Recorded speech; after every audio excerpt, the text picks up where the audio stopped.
एक दूर गांव में रहती थी मीरा, एक सुंदर और दयालु लड़की जिसका जीवन दुख और तन्हाई से भरा था।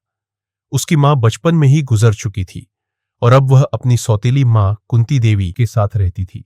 कुंती देवी बहुत कठोर और अन्यायपूर्ण थी। वह मीरा को रोज डांटती, काम करवाती और बुरा बर्ताव करती।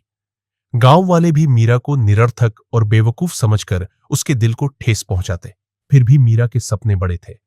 रात के सन्नाटे में जब सब लोग सो जाते, वह छत पर जाकर तारे गिनने लगती और मन ही मन सोचती, काश मेरी भी कोई अपनी दुनिया हो जहां मुझे प्यार से देखा और समझा जाए।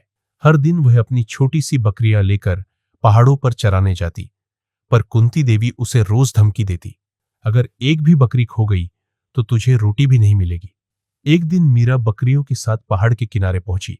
जब एक बकरी भटक गई, मीरा उसे ढूंढने लगी, पर अचानक उसका पैर फिसला और वह नीचे एक गहरी झील में गिर गई। जब उसने आंखें खोली तो उसने देखा कि पानी के नीचे एक चमकता हुआ शहर था, सुनहरी नगरी। शहर के महल सोने, मोती और हीरो से बने थे। चारों तरफ एक अद्भुत रोशनी थी जिसमें न कोई दर्द था न कोई झूठ। तभी एक मधुर आवाज गूंजी, यह नगरी तुम्हारे मन का दर्पण है मीरा, पर सिर्फ सच्चे दिल वाले ही यहां रह सकते हैं। मीरा को 3 बड़ी परीक्षाएं देनी थी, दया, सच्चाई और अपने दर्द को स्वीकार करना। पहली परीक्षा में एक बहुत ही बेहाल, गंदी, भूखी और अंधी कुत्ता उसके सामने आया। मीरा ने बिना डर या घबराहट के अपना खाना उस कुत्ते को दिया, उसके दर्द को महसूस करते हुए।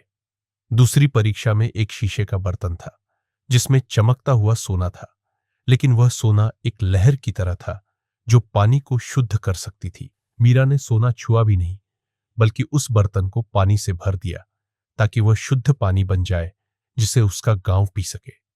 तीसरी परीक्षा में उसने एक आईने में अपना रूप देखा जिसमें वह आंसुओं के साथ अपने दर्द को समझ रही थी और अपने आप को गले लगाती थी। नगरी की आवाज फिर बोली, तुमने लालच नहीं किया, नफरत नहीं की और अपने दर्द को समझा, तुम सच्ची हो मीरा। तभी जादू हुआ। मीरा का रूप बदल गया।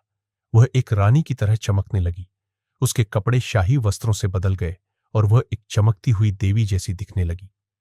नगरी ने उसे वरदान दिया कि वह यहां रह सकती है या अपने गांव वापस जाकर अपनी जिंदगी बदल सकती है।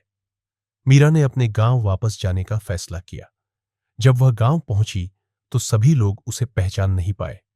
धीरे धीरे लोग उसकी इज्जत करने लगे और उसे मीरा देवी या सोन वाली रानी कहने लगे। कुंती देवी भी जब मीरा को उस रूप में देखी तो खुद को रोक नहीं पाई। वह झूठा प्यार जताते हुए बोली, यह तो मेरी मीरा है, मेरी बेटी, मेरा खजाना, मेरा गौरव।